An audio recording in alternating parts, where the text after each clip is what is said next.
आगे बात करते हैं यहाँ पर अगली खबर की। तो इंडिया गठबंधन को मिले 2 बड़े झटकों के बाद अब बयानों के तीर छूटने लगे हैं और इसी कड़ी में केंद्रीय मंत्री रामदास अठावले ने कहा कि ये इंडिया गठबंधन को बहुत बड़ा झटका है, क्योंकि इंडिया गठबंधन में सबसे बड़ी पार्टी कांग्रेस है, लेकिन एक ही राज्य में सबसे ज्यादा लोकसभा सीट जीतने वाली पार्टी तृणमूल कांग्रेस है।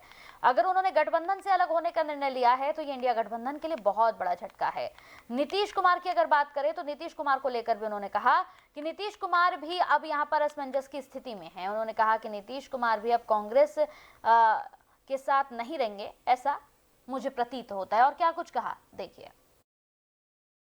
हाँ, मतलब ये इंडिया आघाड़ी को बहुत बड़ा झटका है, क्योंकि इंडिया आघाड़ी में सबसे बड़ी पार्टी तो कांग्रेस पार्टी है, लेकिन एक स्टेट में ज्यादा लोकसभा की सीट लाने वाली ममता बनर्जी की पार्टी है, टीएमसी है।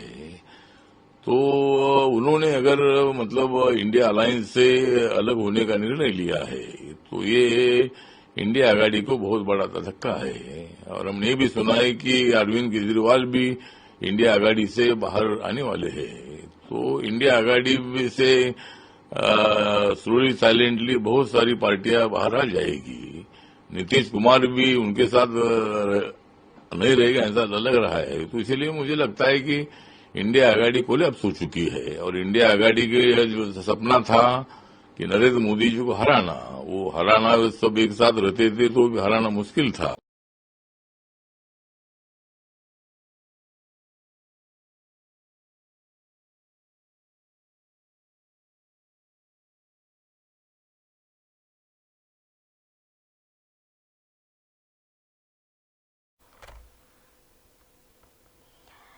तो वहीं दिल्ली सरकार की ओर से आज मॉडल टाउन के छत्रसाल स्टेडियम में राज्य गणतंत्र दिवस समारोह का आयोजन किया गया, जिसमें सीएम केजरीवाल शामिल हुए। इस मौके पर सीएम ने झंडा फहराया। बता दें कि हर साल इस समारोह में दिल्ली के स्कूल के बच्चे ध्वज मार्च करने वालों के साथ बैंड टुकड़ियों के सदस्य सांस्कृतिक यहाँ पर कलाकारों के रूप में हिस्सा लेते हैं।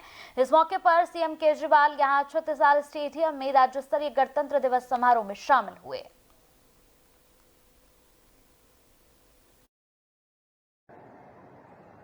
भगवान राम 14 वर्ष का वनवास पूरा करके वापस आते हैं, अयोध्या के राजा बनते हैं।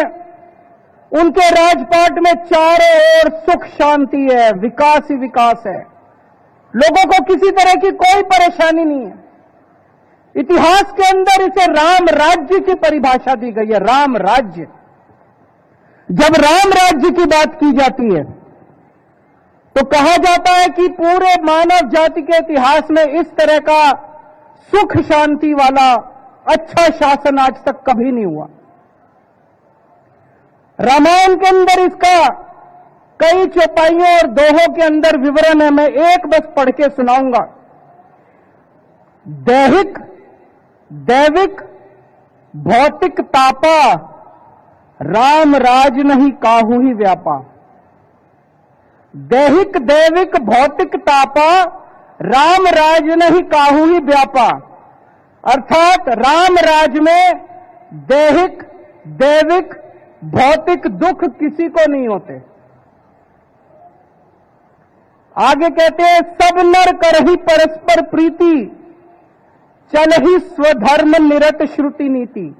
सब लोग अपने अपने धर्म का पालन करते हैं, नीतियों के हिसाब से प्रेम से रहते हैं, प्रीति से रहते हैं और अपने अपने धर्म का पालन करते हैं। आज दिल्ली के अंदर हम लोग राम राज्य की अवधारणा से प्रेरणा लेके अपनी सरकार चलाने की कोशिश कर रहे हैं।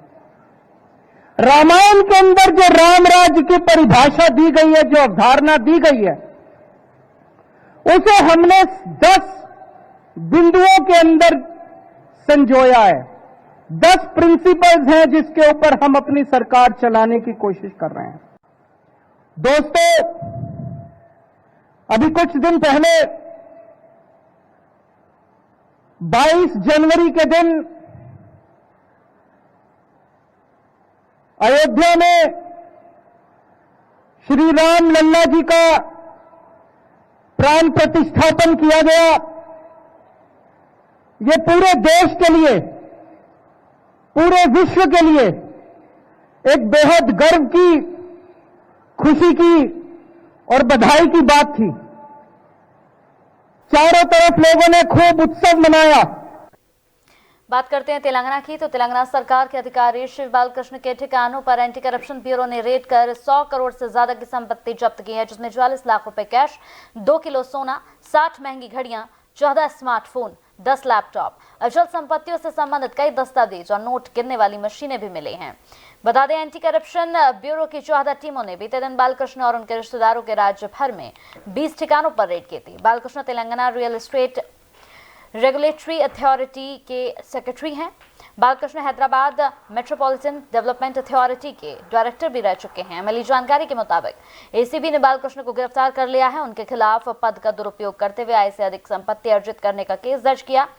आज उन्हें कोर्ट में पेश किया जाएगा। एसीबी का आरोप है कि हैदराबाद मेट्रोपॉलिटन डेवलपमेंट अथॉरिटी के डायरेक्टर के पद पर रहते हुए बालकृष्ण ने अंकुश संपत्ति अर्जित की। उन्होंने कई रियल एस्टेट कंपनियों के परमिट की सुविधा देकर करोड़ों रुपए कमाए। एसीबी के अधिकारियों को बालकृष्ण के पास से और ज्यादा पैसा और संपत्ति मिलने की उम्मीद है। उनके नाम 4 बैंकों में लॉकर मिले हैं, जिन्हें खोला जाएगा। साथ ही बालकृष्ण से जुड़े अधिकारियों से भी पूछताछ करेंगे। बालकृष्ण के घर की तलाशी खत्म हो गई है, लेकिन 4 जगहों पर जांच अभी भी जारी है।